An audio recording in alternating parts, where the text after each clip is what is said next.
Dario, third in the table, 5 games now unbeaten. What's been key to your successful start to this season, do you think?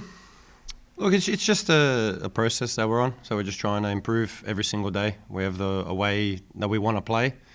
We're still a long way from the finished product, and we all understand that. So each day we, whether it's training or a game or whatever we're doing, individual analysis, team analysis, just looking to improve. So that's always that's the process. That's how we sort of judge ourselves. And then look, on the weekend, we go out, we try to win football games, but the only thing that's never guaranteed is the result.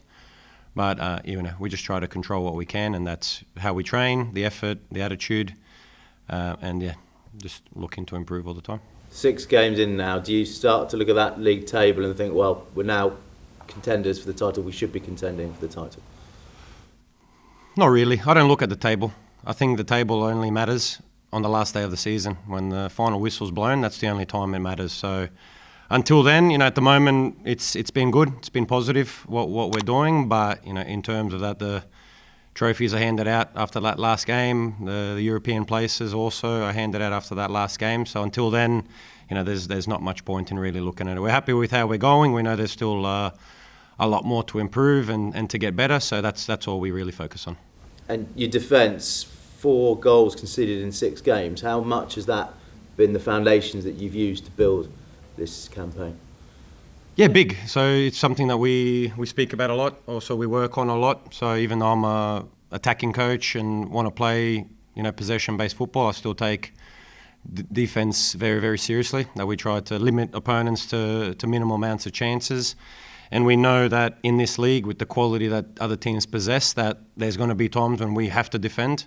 So we want to be well organised. We want to know, the strengths and weaknesses of teams. And, against Arsenal, we know they have a lot of strengths, a lot of players that can hurt you, that are very dangerous. So, we just prepare as best as we can. And, and it's something that we hang our hat on that as well, that we don't want to be hard to break down and also be hard to play against. What have you made of Arsenal this season? A bit of a turbulent period for them, losing Jonas Eidevall. Do you sense they're not the power they once were? Look, I wouldn't say that. They're still a fantastic team, and we know at the Emirates there'll probably be a massive crowd supporting them and getting behind them. They've done well. They're probably unlucky in some of the games. I thought even the 2-1 loss to Chelsea, bar those few moments, they were quite good. Created numerous chances to win. So we know it's a hard game. I don't think that they're going to be less than their best. So we prepare each team that we're going to play the best version. And if we can bring our best version as well, it'll be a fantastic game tomorrow night. This game is at the Emirates. Arsenal are having to move another game that they hope to play at the Emirates because of the men's Carabao Cup quarter-final. Is that the constant balance, do you feel, between the lure of playing at the big stadiums but the reality of the fixture congestion? And what do you think is the best way forward? I know Brighton are looking at getting their own stadium. Look, yes, for me, we sort of had that at the start. We've said we'll play anyone, anywhere. It doesn't really matter to us that wherever it is. This game got moved, so it was due to play on a Sunday. We've been moved to a Friday, so less preparation for us, shorter turnaround. But I guess it's the same for both teams. So it doesn't really matter. Would we love to play in the big stadiums, of course, and have big fans? And we're really excited for next week as well, that we get to go back to the Amex. Hopefully break another record. Hopefully we get an even bigger attendance, because we felt the support against Manchester United, and that really helped us. So we encourage fans to come. I think regardless of where the games are played, it's still fantastic football's played. So we've got 2 great footballing teams going against each other tomorrow night. So it's a fascinating one for fans, for the neutral, and I think both clubs are really looking forward to kick off. Do you think then that the benefits of playing at a big stadium outweigh the negatives of occasionally having to switch fixtures, switch dates? Look, we've enjoyed Crawley as well. So when we've played at Crawley, we've made that as a home for us. And I don't. For me personally, I don't take too much account. I know I don't control those things. That I have to worry about, where we play and at what stadiums and all the logistics around it. So I'm just focused on the team, how we can improve them, and as I said, if we have to play here on the training pitch, we'll be ready for 7 p.m. tomorrow. Thank you. No worries, thank you. We'll move to Tim Durrans on Zoom. Dario, hi. Oh, Good to talk to you. You too? Can I just check on team news? How's Pauline? And of course, Michelle's cup tied, isn't she? Yeah, Michelle, she's tied for this game, so we'll be without her.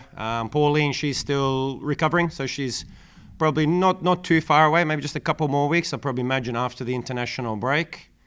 A few others that are, again, progressing quite well. Bex Rayner, she's joined back in with team training. So, yeah, we're starting to welcome a few girls back. So, yeah, hopefully after the international break, we might have a few extra numbers join us.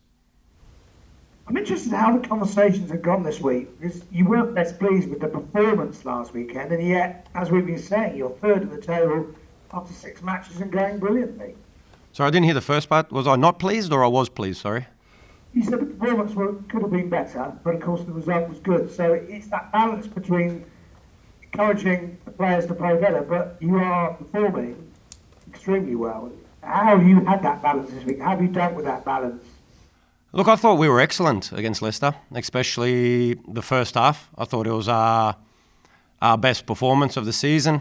We were dominant. They had 0 shots. They had not a chance. We scored a goal. We had another 2 or 3 really good chances. We know the threat that they had. They went to a back 5. They had 10 players behind the ball. So it's not that simple just to go forward, create a chance, and be constantly a threat. So I thought in a different way we kept putting pressure on them, kept patient. We had to be, because we knew that the threat that they possessed with their wingers, that if you lose it, they're looking to go forward as quickly as possible. So we tried to control that by keeping possession. Towards the end, probably just that management. That's the next part that we need to learn, because we didn't get that second goal. That we just had to, continue to play the way we had to, try play in their half. But I think it was we stood strong when we had to. We were good in the transition still. We still limited them to 2 shots from the edge of our 18. A couple crosses that Soph didn't really wasn't too troubled on. But it's a different team, and I'll always find something that we can improve on. The ladies, they deserve their compliments for the way they played, because again we had one day really to get ready after an international break, to prepare. To make it even tougher, the opponent changed their structure. So that was something that I've alluded to now, that even in the warm-up they were trying to throw us off by warming up in a 4+1. Then they went to a back 5. So these are the challenges that we're faced with. It's a respect, as I see, that they're trying to keep us guessing all the way until the referee blows the whistle. But I thought it was a good performance and a good step in our progression. 3 goals in 3 games for Nikita Paris. She hasn't done that for 6 years. You're clearly getting the best out of her. She's starting to hit her straps.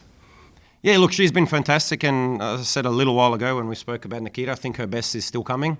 So there's still stuff that she's learning in that 9 role. We had a 1v1 meeting yesterday, talked through a couple of things. So, it's always just that we're looking to improve individuals. Then how do we improve collectively? Because, Nikita's got her strengths. Each individual player has their strengths. Then we look to, make those strengths even better. Maybe, I wouldn't say weaknesses, but stuff that we need to improve in each player. Try to get that better as a collective, in units, and individually. And then that helps us become better. So hopefully, again, we look to go out, play a better game than we've played all season. And challenge Arsenal at the Emirates. And the depth in the squad you've got, Rachel McCockman making her first WSL start in midfield. How happy were you with her and her patience this season? Yeah, no, I thought she was, really good coming in after an international break. Changed her role a little bit for the Leicester game. So we thought for that game, this was the best option with what we thought we would face. She done it really, really well. Really pleased with her. She was probably a little bit unlucky in the pre-season. Was doing really well. And then an injury sort of slowed her down. The back line that we started the season with was doing really well. So, we were always assessing, looking what we think is the best team to start the game, but we know everyone's really important. We've had players come in, change the game for us, so we know we need everyone, and especially tomorrow night. And Marissa Olishlarga's in the back line rather than midfield. What is her best position? Look, that's the beauty of it. So we've used her in the 6, so naturally where she hasn't played, but we were a little bit thin in that position, so I tinkered with that throughout the pre-season and found, you know, she done really well. We adapted that role on the weekend against Leicester, where she would move from the midfield into the back line to help us in that sort of moment of when we had possession, to help us switch through to the left side at times. So again, I think, off one training session for what they done, I was really pleased. Can you go to Arsenal this weekend, actually above them in the league? This must be the best opportunity for the Seagulls to get that first ever league win over them, isn't it?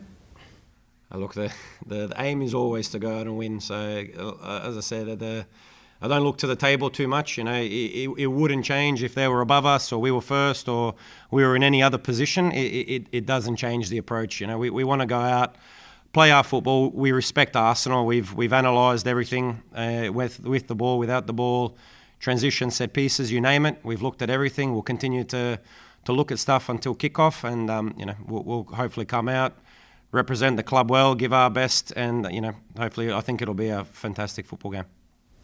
And finally, for me, Dario, great to see the pressure that new coaches, fresh coaches like you are putting on the established top four, like Arsenal. Sad, of course, to see Jonas go, but that's the pressure you're creating on that top four. Yeah, that's what we want to be. So, I wasn't sort of afraid to say we want to win. We want to win against everyone. We want to, challenge ourselves against the best. And that top four, they've been there for quite a while, and they've sort of set the standard, the level, and now it's up to us to try catch them as quickly as possible, challenge them, and that's the plan tomorrow.